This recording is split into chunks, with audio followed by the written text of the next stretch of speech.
மாலை வணக்கம் நண்பர்களே. நீங்க உங்க ஃப்ரெண்ட்ஸ் கிட்ட நான் ஹெல்திப்பா அப்படின்னு சொல்லிட்டு இருக்கீங்கன்னா அதுக்கு முன்னாடி இந்த 3 விஷயம் உங்ககிட்ட இருக்கான்னு மறக்காம செக் பண்ணிக்கோங்க. Number 1, stress handling. இப்போ உங்களுக்கு ஏதோ ஒரு ஸ்ட்ரெஸ்ஃபுல்லான விஷயம் நடக்குது அப்படின்னா அதை தைரியமா அப்பவே நீங்க சரி பண்ணிட்டீங்கன்றப்போ உங்களோட பிரெயின் வந்து அலர்ட் மோட்ல இருந்து நார்மல் ரெக்கவரி மோடுக்கு போயிடும்.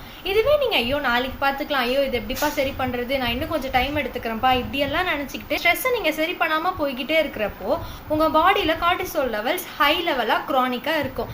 இதனால உங்களுக்கு ஈஸியா ஃபெட்டிக் ஆகுறது, ரொம்ப ஈஸியா உங்க பாடியில பெயின் வருது, அப்டாமினல் மாஸ் அதிகமாகிறது, பாடியோட வெயிட்டுமே வந்து அதிகமாயிட்டு தான் இருக்கும். Number 2 is your nail appearance. எந்த அளவுக்கு நீங்க நெயில் கேர் பண்றது, பெடிகேர், மேனிக்யூர் இதெல்லாம் பண்றீங்களோ அதே மாதிரி உங்களோட நெயில் உங்களோட பாடியோட ஒரு ரிப்போர்ட் கார்டுனே சொல்லலாம். நம்பர் 1 அதோட கலர் அப்பியரன்ஸ். அதோட கலர் அப்பியரன்ஸ் வந்து ப்ளூ கலர்ல இருந்துச்சுன்னா உங்க பாடியில இருக்க ஆக்சிஜன் லெவல் கம்மியா இருக்கு அப்படின்னு சொல்லி அர்த்தம்.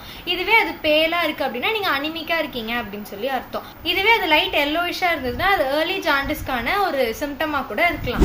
Number 2 is your nail texture. ரொம்ப ஈஸியா, ரொம்ப பிரிட்டிலா, ரொம்ப ஈஸியாவே பிரேக் ஆகுற மாதிரி உங்களோட நெயில்ஸ் இருந்துச்சு அப்படின்னா உங்க பாடியில vitamin B12 deficiency, iron deficiency இருக்கலாம்னு அர்த்தம். என்னைக்காச்சும் ஒரு நாள் இப்படி இருந்தா பரவாயில்ல, பட் எப்பவுமே உங்களோட நெயில்ஸ் இந்த மாதிரி இருந்துச்சு அப்படின்னா அது கவனிக்க வேண்டிய விஷயம் தான். Number 3 is balanced posture maintenance.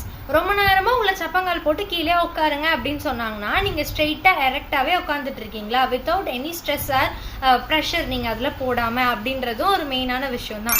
இதுல எப்போ சேஞ்சஸ் இருக்கு அப்படின்னு நீங்க கண்டுபிடிக்கலாம்னா ரொம்ப நேரம் உங்களை ஸ்ட்ரெயிட்டாவே நிமிந்தே உட்கார சொல்றாங்கன்றப்போ உங்களுக்கு பிரீத்திங்ல ஏதாச்சும் ஃபிளக்சுவேஷன்ஸ் இருக்குது, எனக்கு ரொம்ப மூச்சு வாங்குது, இல்ல ரொம்ப ஸ்வெட் ஆகுது, இல்ல எனக்கு எனர்ஜி நான் ரொம்ப அப்படியே யூஸ் பண்ற மாதிரி ஃபீல் ஆகுது அப்படின்ற டைம்லாம் வந்துச்சு அப்படின்னா நீங்க வந்து அப்பவுமே அன்ஹெல்தி தான் அப்படின்றத நீங்க நினைச்சுக்கலாம். ஸோ இன்னொரு வாட்டி உங்க ஃப்ரெண்ட்ஸ் கிட்ட நீ நான் ஹெல்தி தான்ப்பா அப்படின்னு சொல்றதுக்கு முன்னாடி இந்த 3 விஷயம் உங்களோட பாடியில கரெக்டா இருக்கான்னு செக் பண்ணிக்கோங்க. இப்படி ஷூட் அண்ட் பை.